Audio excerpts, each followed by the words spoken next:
bahwasanya visi misi serta program unggulan yang disampaikan pada saat kampanye itu hanyalah janji manis yang dikemas dengan retorika saja, teman-teman. Jadi pemerintah memberikan jalan yang baik, memberikan fasilitas publik yang baik bukan karena belas kasihan, tapi memang betul jalan yang baik, fasilitas umum yang baik, fasilitas publik yang baik adalah hak bagi masyarakat. Jadi tidak perlu terima kasih. Baik Bapak, pada dasarnya semua manusia di dunia ini memiliki kekurangan, kelebihan dan kekurangan masing-masing. Nah, menurut Bapak sendiri, apa sih Pak kelebihan serta kekurangan yang Bapak sadari? Assalamualaikum warahmatullahi wabarakatuh.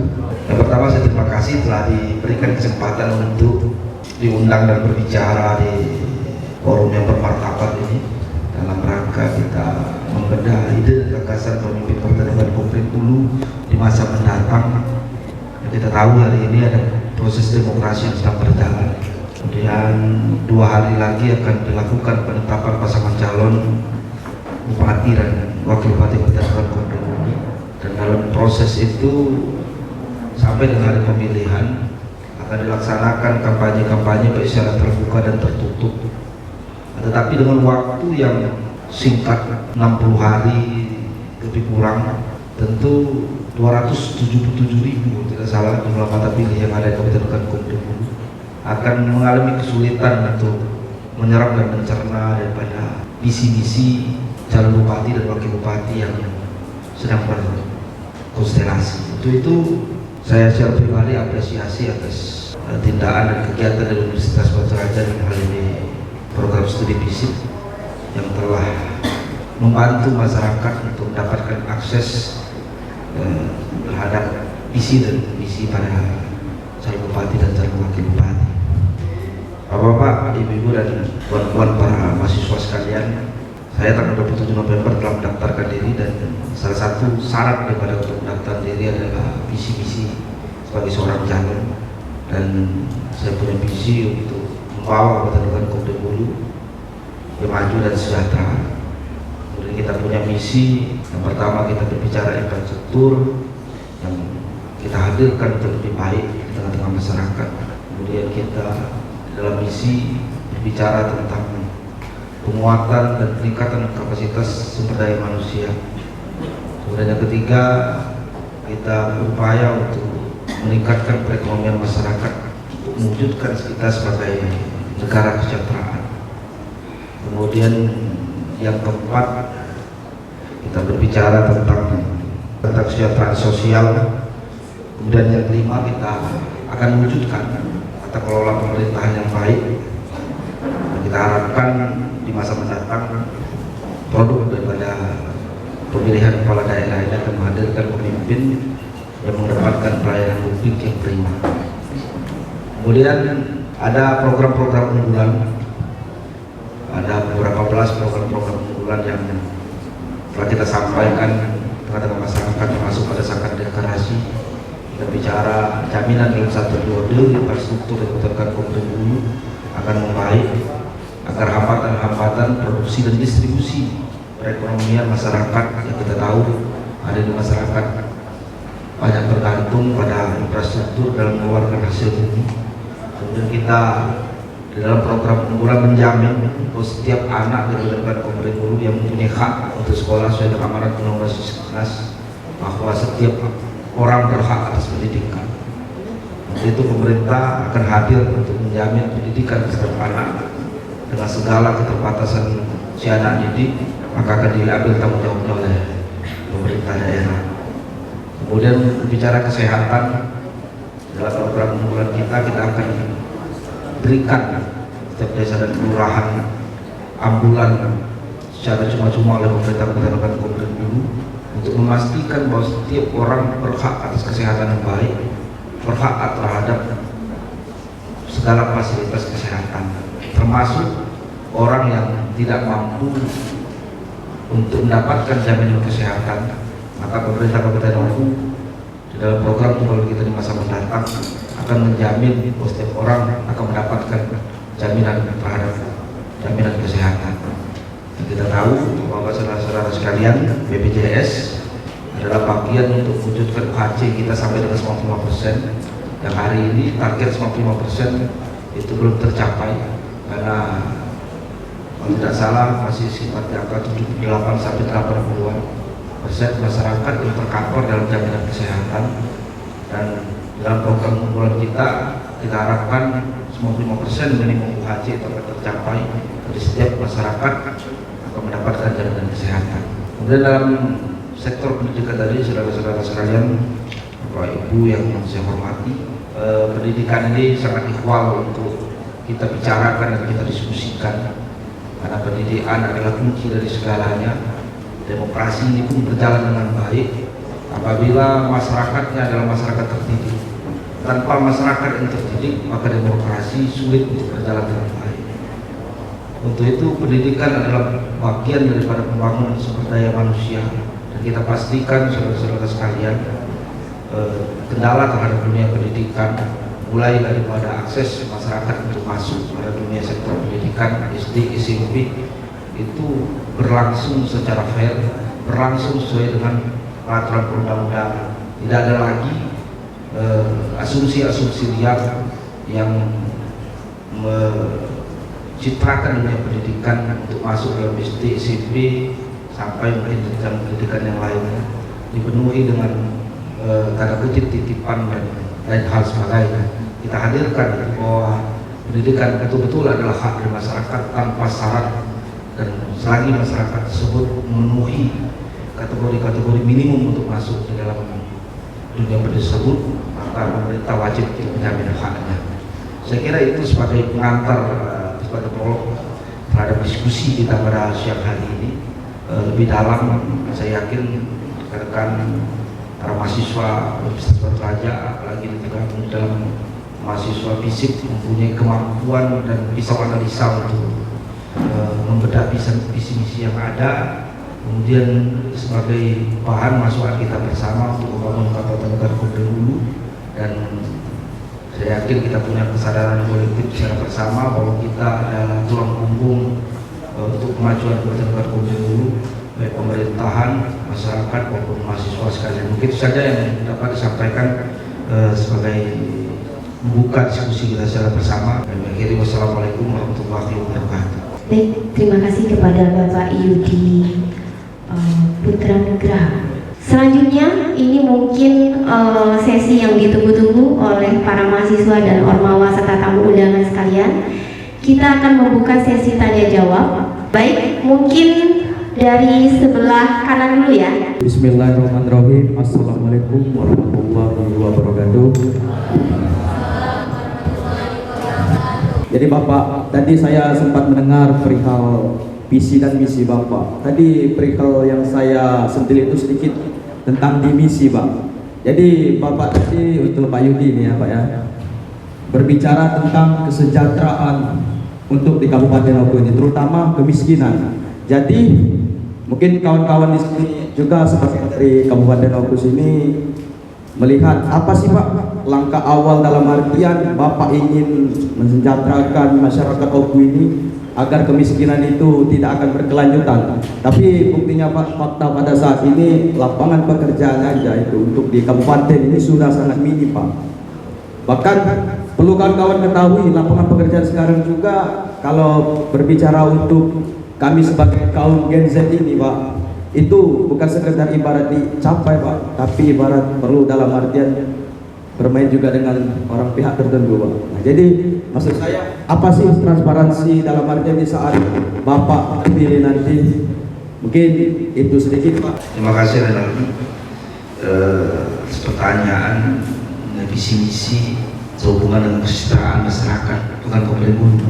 Secara aktual memang masyarakat Oku lebih dari 10% berada di ambang garis kemiskinan, di bawah itu.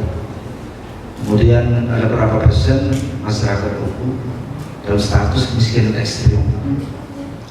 Nah, kemudian perspektif kita tentang kemiskinan ini, kawan-kawan sekalian, kita dibatasi dengan tata cara menghitung misalnya oleh Badan Pusat Statistik. Salah satu orang yang dianggap miskin, dia berada di bawah garis angka kemiskinan, itu pengeluaran dalam satu bulan di bawah 560.000 sekian secara per kapita per orang. Jadi kalau saudara tinggal dalam satu rumah sendirian, saudara di bawah 560 itu dalam memenuhi kebutuhan karena tidak mampu saudara mendapatkan pendapatan, maka saudara bisa dianggap miskin. Tetapi secara realita kemiskinan ini yang tidak bisa kita hanya ukur dengan angka-angka yang 10% tadi. Kalau berdasarkan 10%, saya umpam 41.000 atau 44.000 orang yang di bawah garis kemiskinan di Kabupaten Komering Ulu setiap tahun memang secara statistik menurun. Tetapi orang berjuang untuk kesejahteraan yang lebih baik, mulai apakah dia di bawah garis kemiskinan ataukah dia sudah di atas garis kemiskinan, dari situ peran serta pemerintah untuk hadir terhadap problem-problem yang ada di tengah masyarakat. Nah, kita ada program unggulan misalnya salah satu, kita pastikan di masa pemerintahan kita 5 tahun mendatang, orang yang ingin berusaha atau orang yang telah berusaha, kemudian orang tersebut memiliki keinginan untuk mendapatkan bantuan permodalan terhadap pembangunan daerah, kita akan berikan subsidi bunga. Jadi bunganya dibayar oleh pemerintah daerah, kemudian untuk pinjaman pokoknya dibayar oleh yang bersangkutan. Kalau ada orang yang berusaha permodalan 10 juta, secara prasyarat minimum disetujui oleh pihak bank, dan kita kerjasama dengan pihak bank, bunganya pemerintah daerah yang bayar, nanti berjalan waktu pokoknya akan pemerintah akan dibayar oleh nasabah secara langsung. Dan ini telah berlangsung di beberapa kabupaten kota, ada di Bangka Belitung, ada juga salah satu di Provinsi Sumatera Selatan. Bantuan permodalan bagi masyarakat yang ingin melakukan dunia usaha. Kemudian tadi kalau disebutkan juga salah satu membuat faktor orang kita anggap bisa menjadi miskin misalnya, karena dia tidak mendapatkan pekerjaan yang layak. Pekerjaan ini saudara-saudara sekalian, kalau versi dari pemerintah dibagi lagi. Orang seandainya sekian jam dia bekerja, dia masih bisa disebut dengan pengangguran. Ada lagi orang sudah dianggap tidak memungkinkan lagi untuk bersaing mendapatkan pekerjaan, dan lain hal dan sebagainya, dianggap itu pengangguran yang tertutup.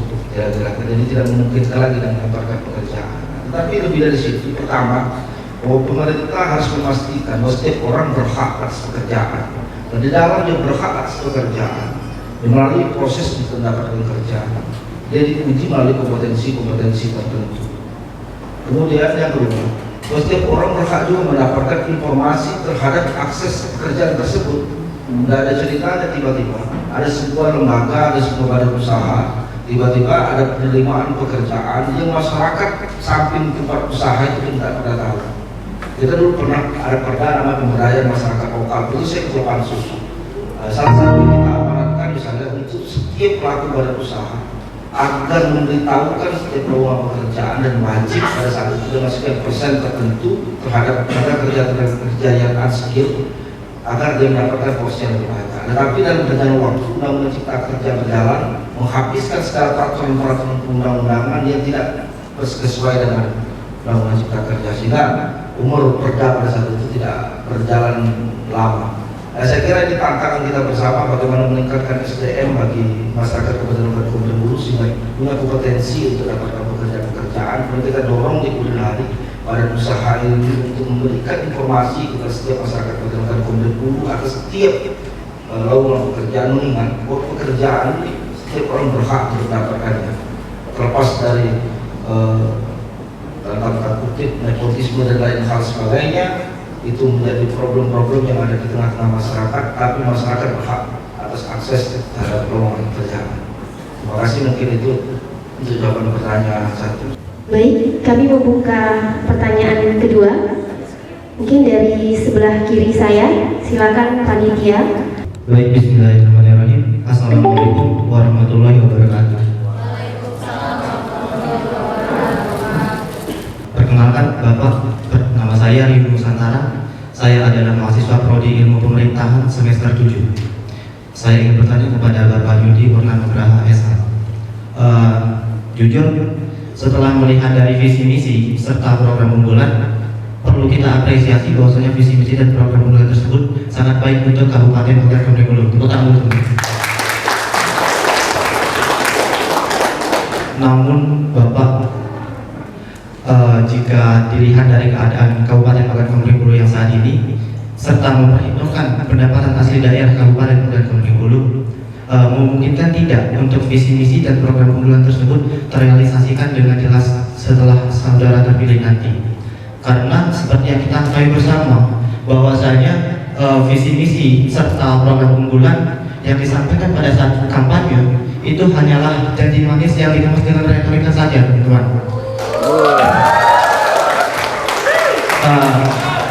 Jadi kami sebagai perwakilan dari masyarakat menginginkan apa yang sudah dijanjikan itu benar-benar direalisasikan. Jangan hanya disampaikan sebelum terpilih dan diklarifikasi setelah terpilih. Sekian, terima kasih. Wassalamualaikum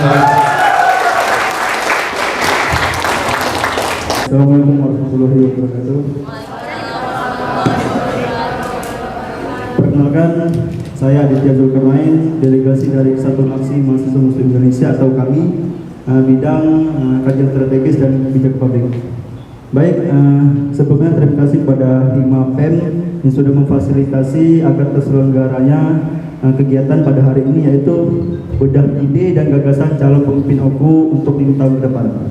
Sedikit menyimak tentang visi misi dan program yang disampaikan oleh pasangan calon, bahwasanya itu lebih ke perbaikan OKU, dan perbaikan jalan selama 1 periode dan untuk PDAM ya. Nah, terus memang untuk perbaikan jalan itu memang pertama kali dibutuhkan oleh masyarakat OKU. Kita lihat contoh di depan jalan SMA 1. Itu kan memang perlu ada pengawasan dari pemerintah setempat. Dan juga di contohnya di Simpang 3 Air Karang. Nah, terus masalah PDAM itu pasti berkaitan dengan air.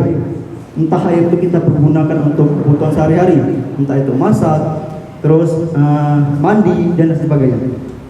Di sini saya cuma ingin memberikan aspirasi, Pak.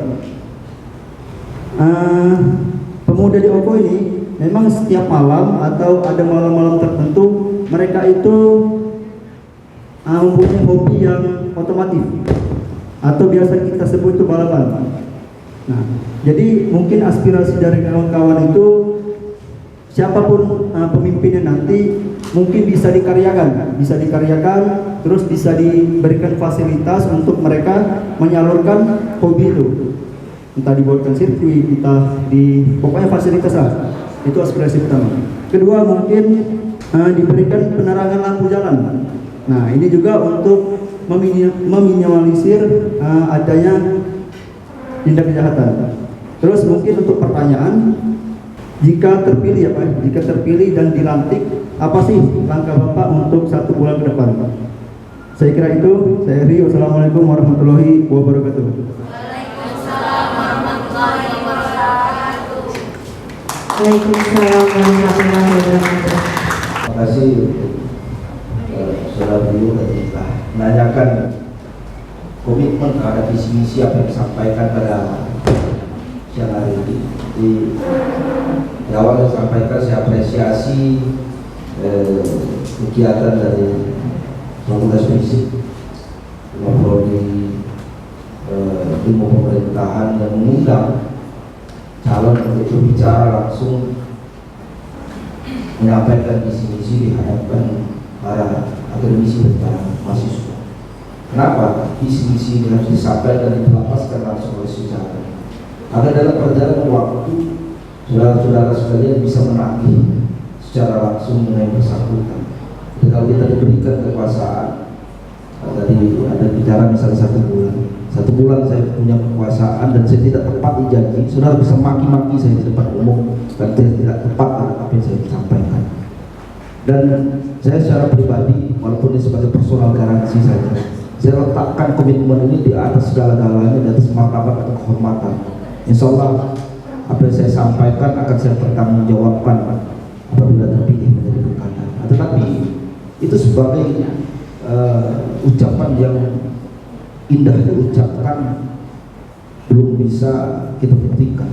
Lantas waktu yang akan menguji kita, apakah saudara-saudara sekalian nantinya akan menyampaikan kepada saya bahwa saya tidak menepati apa yang saya sampaikan atau tidak.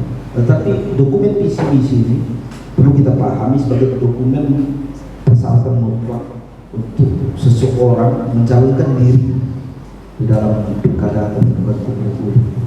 Dan dokumen ini sebagai pedoman untuk menyusun RPJMD.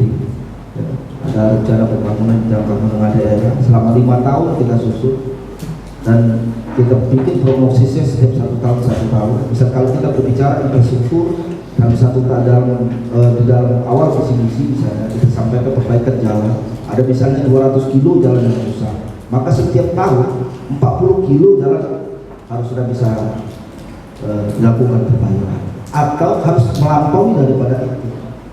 Nah, jadi dalam perjalanan waktu saudara bisa lihat, kalau tidak 20% saja dari perjalanan visi misi saya yang saya sampaikan pada saudara tidak terlaksana, berarti saya tidak menepati apa yang saya sampaikan pada siang hari ini.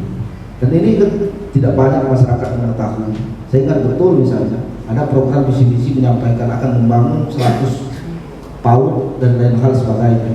Tetapi di tahun pertama, tahun kedua, 10 saja belum tercapai.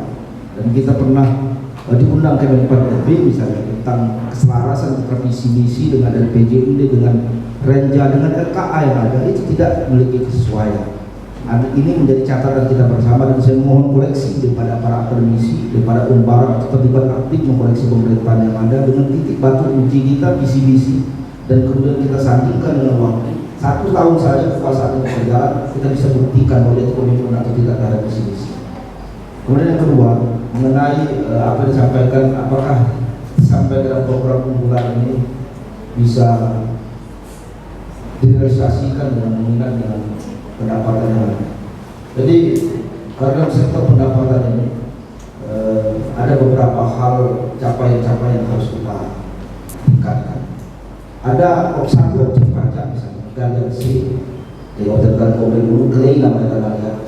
Jadi kita punya keyakinan sumber daya alam yang terbatas itu semakin lama stoknya semakin sedikit, harga semakin meningkat. Jadi kita begitu kalau kita sedang berbicara di komunitas ekonomi. Tapi ada sebuah objek pajak misalnya kedelai tanah liat dan batu kapur yang dari tahun 2012 sampai tahun 2024 tidak terjadi perubahan. Apakah harga batu kapur, batu karang misalnya di tahun 2012 sama dengan tahun 2024? Hendaknya terjadi perubahan dalam setiap tahun. Dan itu kita peringatkan misalnya berkali-kali akan terjadi perubahan. Misalnya untuk di dalam peraturan gubernur ada khusus objek pajak yang berbicara untuk batu kapur dan khusus industri sebenarnya. Yang kalau kita sesuaikan dengan undang-undang misalnya pajak dan retribusi daerah secara persentase, dia mau diukur dengan berat jenis dengan pakai ton. Kalau kita bagi secara publikasi, harganya kira-kira 5 kali daripada di bawah harga pasar. Jadi ada sektor-sektor yang harusnya itu ditingkatkan, tapi per hari ini belum ditingkatkan. Dan itu komitmen kita bersama untuk meningkatkan pendapatan asli daerah. Belum lagi ada pelaku-pelaku usaha bisa tidak tertib untuk melakukan pembayaran pajak yang mulai dari pembayaran yang seharusnya setiap transaksi terpotong kemudian berubah menjadi kesepakatan. Saya tanya misalnya pelaku usaha, kau dapat uang berapa dalam transaksi per bulan 1 juta, dia bayar pajaknya misalnya menjadi 20.000 dalam 1 bulan. Yang seharusnya itu tidak berdasarkan kesepakatan, tapi berdasarkan per transaksi. Kalau bayar biaya 10.000, 20% kita bayar menjadi pajak untuk pemerintah daerah. Nah, ini kita dorong agar masyarakat akan tertib pajak, bukan berarti kita menaikkan pajak, tertib pajak terlebih dahulu dalam rangka meningkatkan PAD. Dan banyak sektor, dan itu salah satu sektor terkecil, tapi sektor terbesar kita untuk PAD ini memang dipajak berdasarkan bahan galiansi, dan kita bisa tingkatkan galiansi ini oleh saudara sekalian mencapai 3 kali lipat daripada apa yang kita tetapkan selama ini.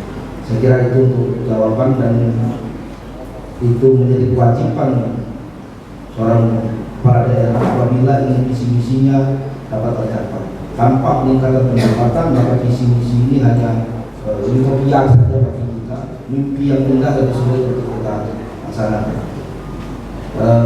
Kemudian tadi silakan, tapi nanti kalau memang ada yang perlu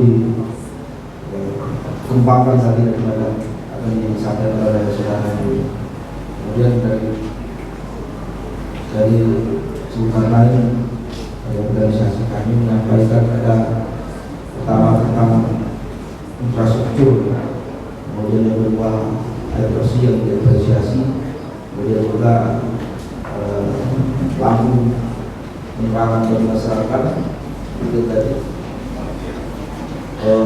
hobi yang tidak pada tempatnya, kira-kira seperti itu. Jadi kalau bicara infrastruktur, saudara-saudara sekalian, infrastruktur itu hak daripada masyarakat. Jadi pemerintah memberikan jalan yang baik, memberikan fasilitas publik yang baik, bukan karena belas kasihan, tapi memang betul jalan yang baik, fasilitas umum yang baik, fasilitas publik yang baik adalah hak bagi masyarakat. Jadi tidak perlu terima kasih terhadap pemerintah, tidak perlu terima kasih pada daerah. Kalau saudara buka keran di rumah saudara dengan air yang mengalir deras, jernih dan bersih, salah satu hak dasar bagi manusia adalah air bersih. Tidak perlu terima kasih pada pemerintah, terima kasih kalau nggak si A, nggak si B dari kepala daerah kita nggak bersih air, tidak tahu bahwa hak, salah satu hak dasar manusia terhadap adalah akses terhadap air bersih. Dan dalam berjalan waktu misalnya ada keputusan MK memperkenalkan air ini diprivatisasi, artinya diperkenalkan pihak ketiga mengelola air. Ya. Walaupun air ini dikuasai oleh mengelola air untuk diskusikan kepada masyarakat yang penting dengan catatan-catatan tertentu. PDAM ini perusahaan daerah air minum harusnya keluar dari keran layak untuk diminum, dan itu saya kira secara filosofis orang akan bekerja dan akan kita kerja bahwa setiap air itu layak untuk mengalir pada rumah-rumah masyarakat untuk digunakan pada aktivitas sehari-hari. Kemudian misalnya untuk penerangan lampu jalan. Penerangan lampu jalan ini kalau kita mau hemat misalnya untuk membayar listrik, tahu tidak saudara berapa kita bayar listrik dalam setiap tahun? Bayar listrik penerangan jalan berapa? Coba tebak berapa? Dalam satu tahun kita bisa mencapai 10 miliar. Tapi ada nggak tindakan-tindakan kita memikirkan bagaimana 10 miliar ini kita perah menjadi sebuah kira-kira kebijakan baru. Kita tidak perlu bayar lebih banyak, tapi masyarakat menikmati lampu jalan. Sampai hari ini tidak pernah kita lakukan. Kita tidak pernah mengikuti misalnya perkembangan zaman lampu jalan berbasis tenaga surya. Kita hanya mengandalkan lampu jalan berbasis sumber daya energi daripada PLN. Akibatnya apa? Setiap tahun kita bayar 10 miliar untuk hidup jalan. Belum lagi lampu jalan yang tidak memiliki meteran tersendiri, gitu. Jadi kita tidak tahu dia hidup atau enggak karena tidak ada meteran. Nah, ada sebagian bisa kita lakukan pada saat itu penghematan. Dalam perdebatan panjang di anggaran dengan dinas perhubungan, ada terjadi penghematan setelah setiap meteran, setiap lampu jalan diberikan meteran, memang terjadi penghematan. Nah, kalau yang lampunya putus, energinya masih terserap, kita tetap bayar, ya. Itu 10 miliar lebih. Dan ke depan kita akan lakukan pengalihan objek secara berangsur. Masyarakat akan menikmati lampu jalan berbasis tenaga surya, masyarakat senang, jalannya terang, tapi pemerintah daerah tidak memiliki beban yang terlalu tinggi. Saya kira itu kalau untuk lampu jalan. Kemudian kalau dalam hobi salah satu cabang olahraga misalnya, kebetulan saja bermesin balap motor, balap sepeda itu sama saja sebenarnya, sama-sama balapan, tapi karena bermesin akibatnya di tempat dalam umum dianggap membahayakan. Dulu pemerintah daerah pernah ingin bangun, saudara boleh cek di Google, ya, di salah satu aset pemerintah daerah sudah sepakat bersatu dengan dinas pemuda dan olahraga untuk melakukan setidak-tidaknya tindakan awal cut and fill terhadap ada lahan yang tidak diperuntukkan untuk kegiatan apapun untuk dilakukan pembangunan sirkuit cross. Tetapi karena perjalanan waktu terdapat pemotongan dan lain hal sebagainya mungkin di dinas tertentu sehingga tidak mampu untuk kita laksanakan dari itu. Saya sebagai DPRD pada saat itu dan Muda Olahraga tidak mampu untuk melaksanakan itu sampai akhir jabatan. Tapi kita komitmen bersama. Setiap cabang olahraga ada bagian yang harus difasilitasi oleh pemerintah daerah. Kita punya GOR yang dulu aspal kelilingnya itu saya ingat betul judulnya itu aspal untuk sirkuit motor. Mungkin pada praktek-prakteknya bukan menggunakan sirkuit motor, itu persoalan lain. Tapi pada saat penganggarannya pada saat itu pengaspalan keliling GOR itu adalah pengaspalan untuk sirkuit motor. Jadi mungkin itu yang untuk disampaikan. Saya tambahkan untuk saudara Ibu tadi karena menarik dan pendekatan pendapatan untuk organ-organ pemilih. Jadi Kabupaten Pemilih ini kalau untuk belanja operasionalnya memang tinggi, belanja barang dan jasanya rendah. Salah satu penyebabnya kita kaya struktur bikin miskin fungsi. Jadi OPD kita banyak, fungsinya sedikit. Ada dinas-dinas tertentu yang seharusnya tidak berdiri dengan sendirinya karena dia tidak mempunyai objek-objek yang secara vital yang berdasarkan pemilu, tetapi didirikan secara tersendiri. Kemudian ini akan menyerap kegiatan-kegiatan operasional dan saya berjanji di hadapan saudara dan apabila nanti diberikan amanah pada 7 November kita yang akan menjalankan kekuasaan, kita akan melakukan restrukturisasi terhadap SOTK yang ada, susunan organisasi tata kelola pemerintah daerah yang ada. Kita akan efisiensi sebagai bentuk reformasi birokrasi. Kita mulai daripada SOTK dan mulai daripada OPD agar digabung dengan OPD yang memiliki peran sentral dalam menunjang visi misi yang ada. Kalau OPD tertentu yang tidak punya keterkaitan dengan visi misi yang ada, kita gabungkan. Kalau ada dia harus fokus pada visi misi tersebut, kita berikan dia dinas atau badan secara khusus. Dan dalam 1 bulan saudara tadi sampaikan kita untuk apa yang akan dilakukan, saya jamin dalam 1 bulan seluruh pelayanan publik di Kabupaten Kota Bumi dulu menjadi pelayanan publik yang prima. Saudara akan mengurus KTP tanpa perlu saudara akan tanya kapan selesai. Saudara akan diberitahu terlebih dahulu ini kapan selesai. Dan setiap berurusan terhadap pelayanan publik baik kesehatan pendidikan, saudara akan mendapatkan kesetaraan. Mau saudara yang tidak bermerek datang pada tempat, mau saudara tidak punya kenalan dan lain-lain, sudah mendapatkan hak yang sama. Jadi dalam 1 bulan saya berkuasa, seluruh pelayanan publik akan terima.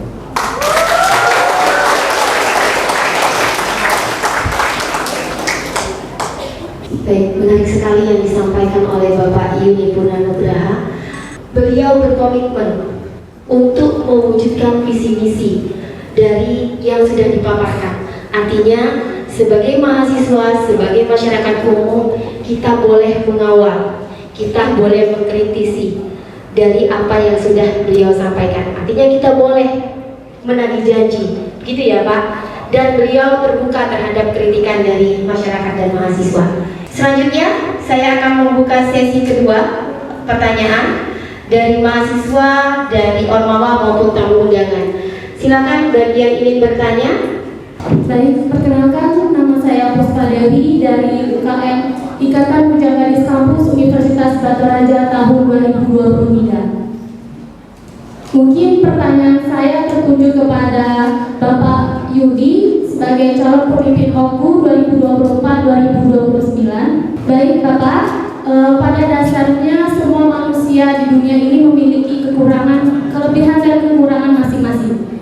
Nah, menurut Bapak sendiri, apa sih Pak kelebihan serta kekurangan yang Bapak sadari sebagai calon pemimpin OKU tahun 2024 sampai dengan 2029, dan bagaimana cara Bapak mengatasi kekurangan yang Bapak miliki tersebut? Terima kasih.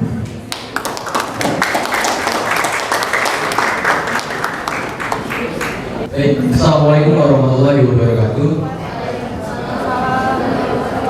Perkenalkan, nama saya Nasir Ali Putra. Saya merupakan mahasiswa program studi ilmu pemerintahan dari semester 5. Baik Pak, tadi dari visi dan misi dan beberapa program-program kerja yang Bapak sampaikan itu sudah sangat menarik menurut saya. Akan tetapi ada beberapa program kerja yang tidak tersampaikan. Masalah pertanian Pak. Kita kan mengetahui bahwasanya masyarakat di wilayah Kabupaten Komering Ulu, terkhususnya di luar lingkup Batu Raja, merupakan mayoritas memiliki penghasilan utama dari hasil pertanian. Tapi dari beberapa program-program Bapak tadi yang saya baca itu cukup banyak dan cukup gemilang lah ibaratnya Pak ya. Tidak ada satupun dari program kerja Bapak itu yang melibatkan atau menguntungkan bagi pertanian. Bahkan kita sadari bahwasanya Batu Raja pada periode 2010 ke bawah merupakan lambang ikonnya merupakan karet Pak. Tapi pada saat ini petani-petani karet itu mengalami kemunduran. Bahkan harga 1 kilo karet itu tidaklah mencukupi untuk membeli 1 kilo beras Pak. Bagaimana cara Bapak untuk mengatasi hal-hal tersebut? Dan juga seperti yang Bapak paparkan tadi, bahwasanya Bapak akan mendahulukan program-program yang sudah ada. Tapi program yang tidak Bapak sampaikan pada pemaparan tadi tidak Bapak sebutkan Pak. Terima kasih.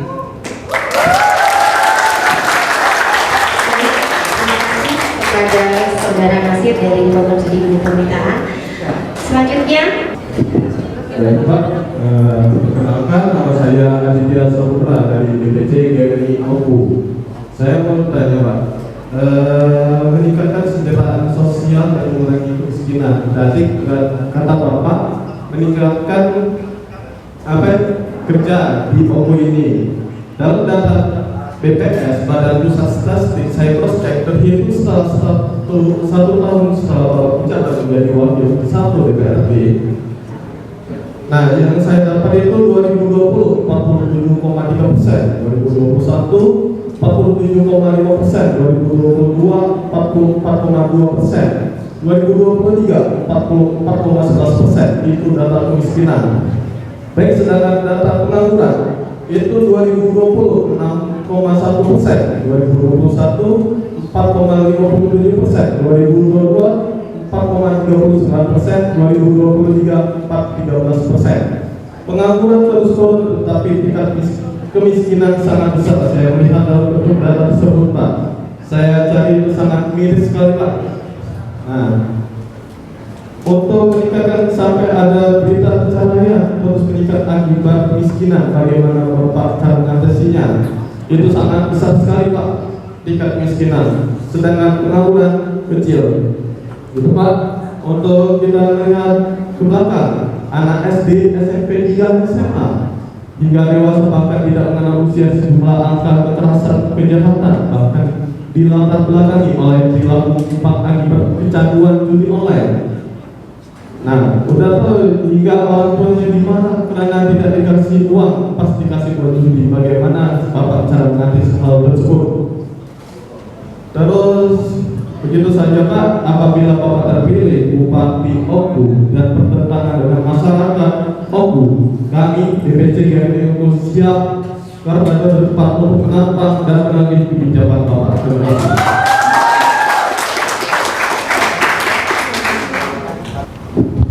Kalau untuk mendeskripsikan kelebihan, saya kira saya tidak punya kapasitas untuk menyampaikan itu. Tapi kalau kekurangan saya kira banyak. Kekurangan sama banyaknya dengan masyarakat umum, tetapi dalam dunia politik ini saya kira ada kekurangan yang mendalam. Saya sering terlibat politik yang efektif itu seringkali dijalankan tanpa melibatkan banyak perasaan dan lain hal sebagainya. Tapi saya termasuk orang yang mudah sebenarnya sedih dan ada rasa kesetiakawanan itu tidak efektif sebenarnya dalam politik. Saya kira kalau kekurangan banyak kekurangannya, dan dalam banyak hal saya kira sebagai manusia biasa, saya terlahir dan juga dibesarkan dalam lingkungan yang biasa-biasa saja, mengenyam pendidikan yang biasa-biasa saja.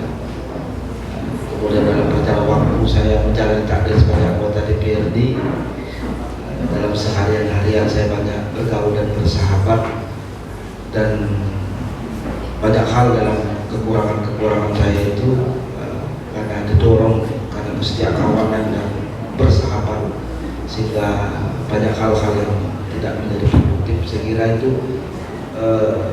menjadi bagian kekurangan dan terbesar di diri saya. Jadi karena setia kawan, setia terhadap sahabat, akibatnya banyak hal menjadi tidak produktif di dalam perjalanan itu. Saya kira itu kalau untuk kekurangan. Kalau untuk kelebihan itu saya kira mungkin ditanyakan dengan orang yang lebih mengenal, karena saya tidak punya kemampuan untuk mendeskripsikan kelebihan tersebut. Silakan saja kalau untuk kita mencari pemimpin, kita tidak perlu melihat kelebihan itu dari secara lisan yang disampaikan oleh yang bersangkutan, tapi saya bisa lihat dari rekam jejak saja. Rekam jejak saya sekian tahun ke belakang, dan saudara bisa menemukan misalnya ada kelebihan dan kekurangan yang ada. Saya kira itu untuk pertanyaan dari Ikatan Bidang Garis Kampus Universitas Batu Raja, ini etalase yang baru. Kemudian tadi yang kedua dari Nasir, oh ya, untuk pertanian. Jadi bicara sektor pertanian ini sektor yang sangat paling menyentuh di tengah-tengah masyarakat. Dan kita punya dinas pertanian. Apa saya tidak masuk dalam program pemilihan? Karena apa yang saudara sampaikan tadi sebenarnya konsep dan yang pertanian. Bagaimana intervensi pemerintah daerah terhadap sektor pertanian? Pertama, pemerintah daerah intervensi dari sektor hulu. Jadi dari hulu pemerintah harus sudah intervensi, dan itu menjadi kewajiban sebagai dinas pertanian. Tetapi masyarakat saja yang kadang-kala tidak mendapatkan informasi dan tidak diberikan secara utuh oleh pemerintah daerah. Di mana sektor hulu bisa punya pertanian? Jadi kalau masyarakat hari ini mau nanam jagung, dia harus mendapatkan bibit dan akses jagung yang baik. Kalau masyarakat hari ini menanam karet, dia harus sebenarnya menanam karet dan dikeluarkan kalau dari balai penelitian. Nah, tetapi perilaku masyarakat dan dunia pertanian ini berdasarkan pengetahuan, bukan berdasarkan ilmu pengetahuan. Jadi pengetahuan terhadap dunia pertanian ini berdasarkan kebiasaan-kebiasaan di masa lampau, di masa-masa sebelumnya. Nah, kalau seandainya masyarakat didorong oleh pemerintah daerah, dan ini tupoksi saya kira bukan bagian dari program unggulan, tapi komitmen pemerintah daerah dalam memajukan sektor pertanian. Dia harus melengkapi pengetahuan petani-petani di Kabupaten Komering Ulu dengan berbasis ilmu pengetahuan. Dia harus berikan bibit yang terbaik bagi masyarakat.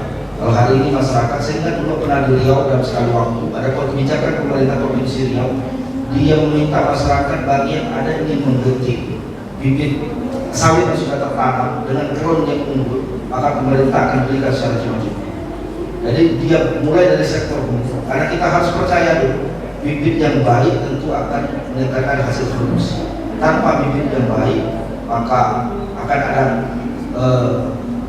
hasil yang tidak bisa kita prediksi di masa mendatang. Nah, bicara di sektor hulu inilah pemerintah daerah yang harus menjadi peran aktif pemerintah daerah, dan saya pastikan karena ini menjadi kewajiban pemerintah daerah dan sangat sederhana di masa-masa mendatang, bibit pertanian ini, sektor-sektor pertanian ini, distribusi bibit dan segala macam ini sesuai dengan kultur masyarakat. Jangan masyarakat biasa nanam karet dikasih bibit kedelai. Saya pernah kejadian misalnya di kampung saya, itu mayoritas petani karet, mayoritas petani jagung, tapi yang dikirim malah bibit kedelai berapa ratus kilogram. Dan itu tidak sesuai dengan kultur masyarakat. Pertanian ini tidak bisa kita lepaskan dari kultur masyarakat. Kalau masyarakat tidak biasa bersawah, kita perlu waktu untuk menyesuaikan dengan kultur masyarakat yang ada. Dulu PUC yang dia bikin gerakan, kita mengubah dari makan kayak sagu dan lain sebagainya menjadi makan padi. Berpuluh-puluh tahun mereka melakukan penyesuaian dengan kultur masyarakat. Nah, jadi kita sesuaikan dengan kebutuhan masyarakat. Kalau seandainya masyarakat dalam sektor pertanian karet terbesar, kita pastikan masyarakat akan mendapatkan akses misalnya untuk mendapatkan bibit karet daripada keluaran balai penelitian.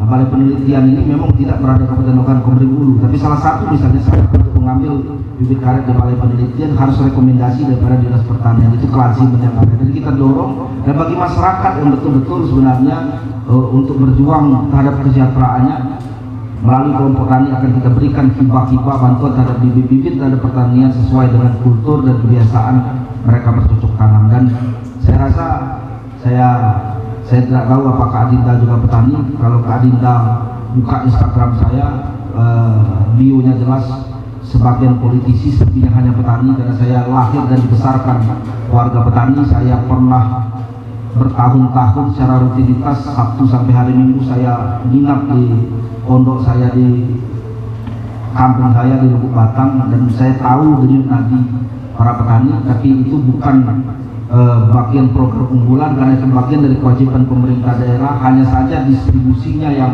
harus kita tepatkan lagi, jenis-jenis dan bantuan pertanian apa yang harus kita tepatkan lagi. Tetapi ada satu hal saya masukkan program unggulan, pemerintah daerah di masa mendatang sesuai dengan visi-misi yang ada akan memberikan bantuan-bantuan peralatan-peralatan pertanian yang modern terhadap petani.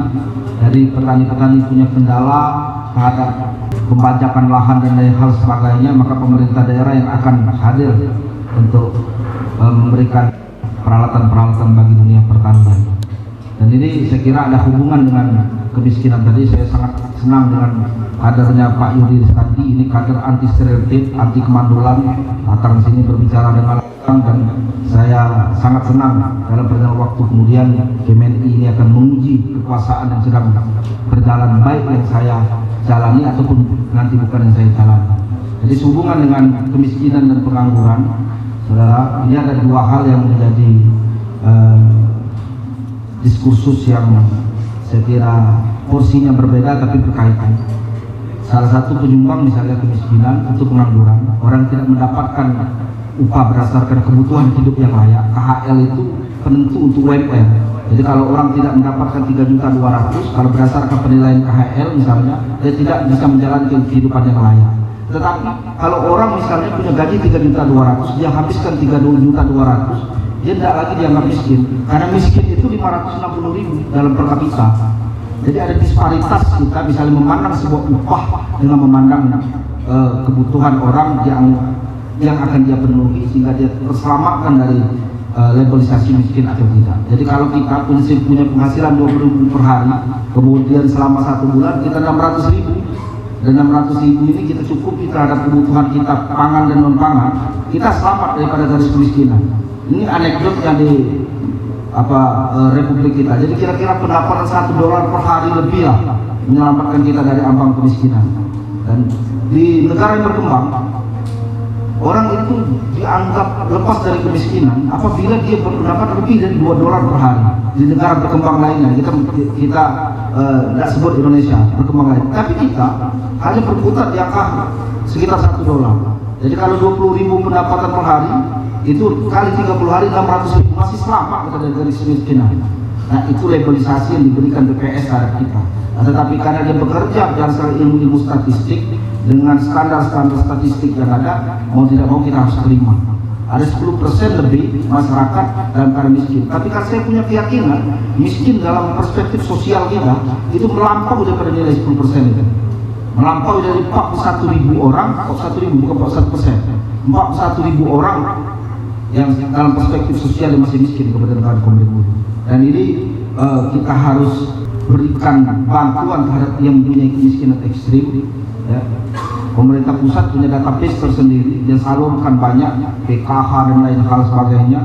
Tinggal lagi intervensi pemerintah daerah menemui orang.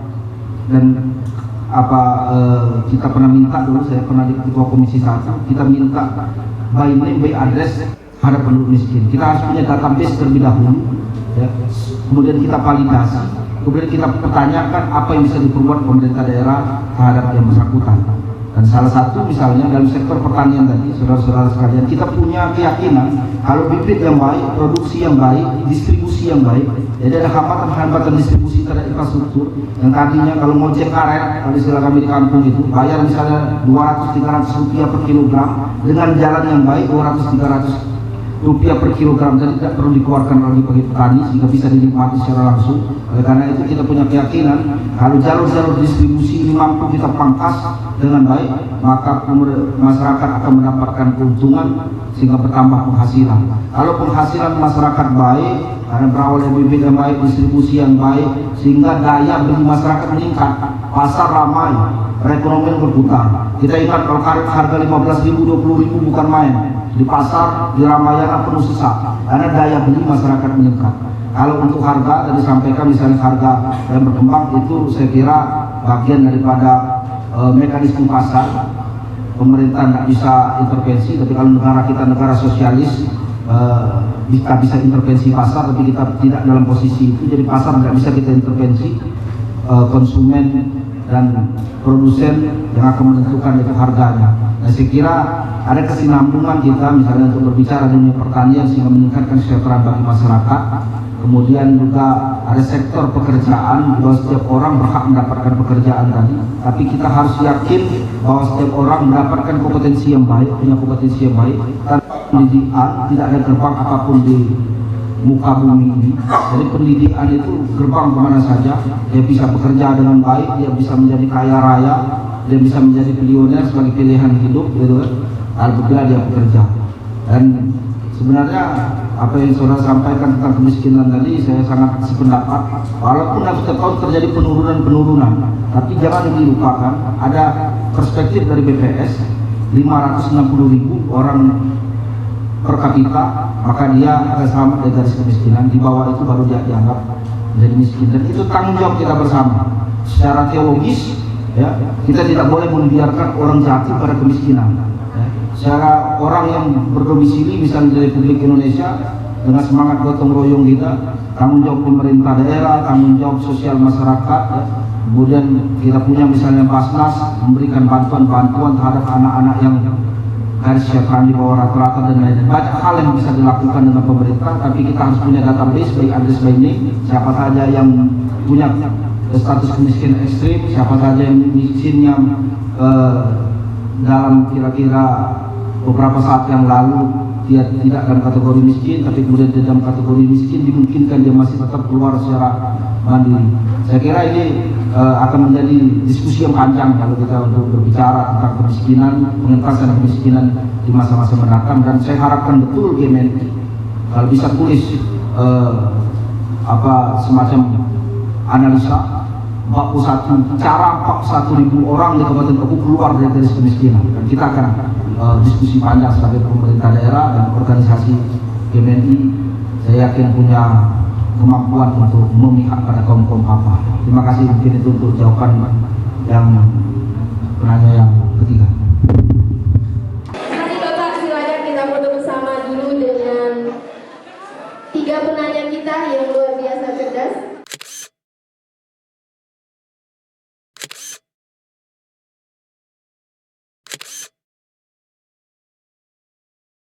Pak Yudi ini sangat tertarik lah dari visi dan misi, dan juga program kerjanya ini sangat ibaratnya itu bisa lah untuk membangun Kabupaten Ogo ini. Mungkin saya sebagai Dewan Perwakilan Mahasiswa sangat mengapresiasi Pak Yudi memberikan gagasan dan idenya di dalam forum di Unbara ini.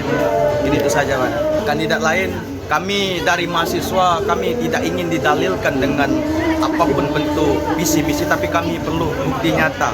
Dalam artian segala sesuatu itu harus nyata Pak, karena demi terbaik terbinanya Kabupaten Ogo.